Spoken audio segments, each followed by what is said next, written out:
À l'origine, je suis officier de marine marchande et coureur au large. J'ai vécu un jour un bug énergétique sur mon bateau de course en plein milieu de l'océan Atlantique.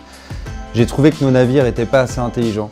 Donc l'idée, c'était de faire un bateau laboratoire utilisant les énergies renouvelables et l'hydrogène produit à partir de l'eau de mer. Ça symbolise un petit peu le futur de l'énergie. C'est un projet de sensibilisation, de communication. Et l'idée, c'est d'aller rencontrer les pionniers du développement durable à travers le monde. Donc l'idée, c'est de faire des beaux reportages, des beaux documentaires.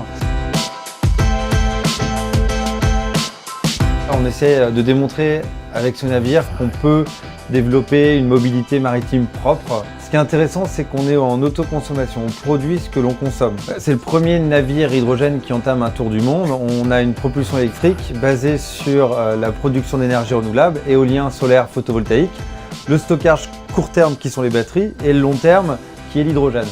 Alors comment on produit de l'hydrogène à partir de l'eau de mer? Donc il y a une chaîne de production à l'intérieur des deux coques.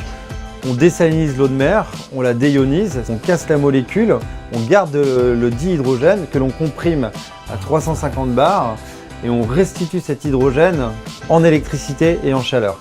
C'est un navire intelligent, donc ici c'est le cerveau, c'est la supervision, c'est l'EMS, l'Electronic Managing System. C'est ici qu'on vérifie tout, les pressions, les températures, les différentes alarmes. Il y a 1700 capteurs à bord, donc il faut savoir traiter ces informations, les récolter et faire en sorte que le système soit le plus efficient possible.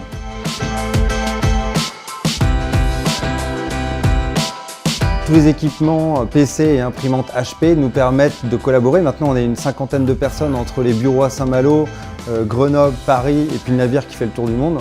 Et le matériel HP qu'on a à bord nous sert d'un côté à optimiser notre route à travers nos logiciels de routage, mais aussi à mieux produire l'énergie à bord, mieux la consommer de façon la plus intelligente possible.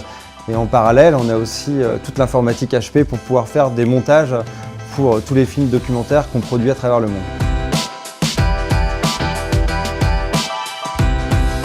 Alors on part pour 8 mois de navigation, ça va être intéressant parce qu'on va rencontrer énormément d'acteurs du développement durable. Il y a énormément d'innovations en Europe du Nord, en Scandinavie, ils sont extrêmement en avance sur l'intégration de l'hydrogène dans les systèmes. On se déplace avec un village itinérant qui suit le navire autour du monde.